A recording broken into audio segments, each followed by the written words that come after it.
and I taught Introduction to Long String Flow Wand. This was a course that was mostly focused on the basics, mechanics, and control of your long string flow wand. So first, long string flow wand. You got a lot of string. How much string? Different schools on this. Personally, I like it to be about sort of bowstring length, so when it's fully extended, it's about here. Mine's a little longer. If you're starting out, you might want it here. So wand hand, off hand. I do this on my left hand. A lot of folks do it on their right. Doesn't matter which. The first thing we went over were some basic grips. The first of which is wrap grip. So you're going to have it go down behind your hand, up in the front. So down, up, down, up, down, up, down, up. And then when you've got enough string, you're going to drop it down between two fingers just like this, or like this, it doesn't matter. As long as it's pointing down from your palm, and now you've got a nice secure grip. And what you've got here is a short string flow wand. Anything you can do with the short string flow wand, you can do with this.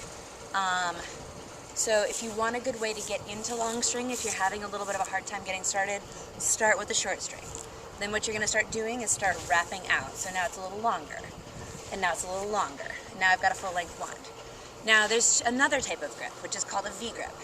A V grip is a very loose grip. And what it is you're making a V with your thumb and forefinger of your offhand, and you're just dropping the string in there, and you can control it that way. This grip is really good for shortening and lengthening your wand rapidly. It's good for if your wand is kind of like it's going out of control, you can catch it, pull it in, easier to control. You can also do a double V grip, come in and grab that other part of it, so you got like a cat's cradle thing going on here. This is something that you get in rope dart a lot, and now you've got two things going on. We talked about doing these tick-tocks back and forth, and bringing your hands further together, further apart and closer together. So here's your basic tick-tock hands, same distance. If you bring your hands closer together on this side and further on that side, you get one effect. If you do other things, you get a different effect. Since I'm having trouble keeping this wand straight, let's talk about recovery moves. So with wands, especially with fire wands like this one is, when you grab it, you want to make sure you don't grab it like this, because this hurts. So one surefire way to do that, get that nice V grip, just follow that string right out. It's going to take you to the middle every time. And from there, it's a really good idea to pretend like you meant to do that by doing something like a palm spin. I totally meant to drop that wand right there. Palm spin, V grip, give a little teeny bit of slack, just like this. Spin it and keep your hand out of the way. That's all there is to it. So what's going on here? Fingers pointing back. You can do it the other direction as well. The next thing we practiced was wrapping and unwrapping. This is an important thing because different moves take different lengths of string. So I'm taking my long string in, got a short string, take it back out.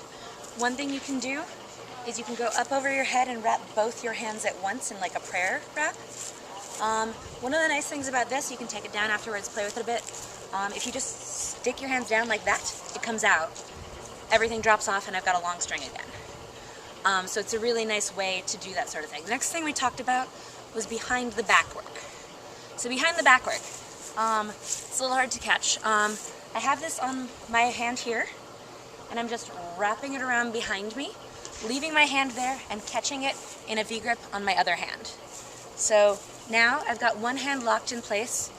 The other one is controlling the wand over to the side. This is a nice place to do some very dancey moves. Another fun one here we talked about is you just pull your other hand down and you've got a magic wand going up in the air.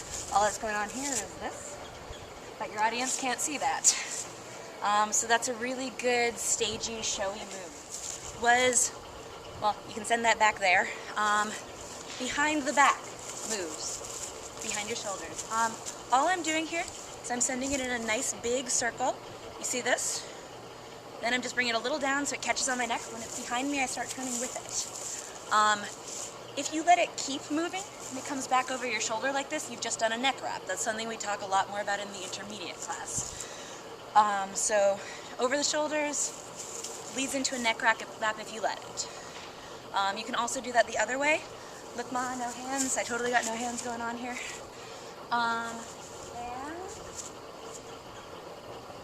The last thing we did was clock isolations. Now with the clock isolation, you're going to be using a V grip, and it's like the face of a clock. So the wand hand and the wand itself are doing big old circles around your offhand. The way this works, You want to tighten that V-grip to keep it in place instead of open like we usually have it. And you can start your wand with a little bit of pendulum to give it that momentum, up and over. Once it starts going, let me get that working in. Once it starts going up and over, you can power it with that other hand. This hand in the middle, not doing anything other than staying where it is. And so that was Intro to Long String Wand. And if you want to hear more, intermediate long string wand video.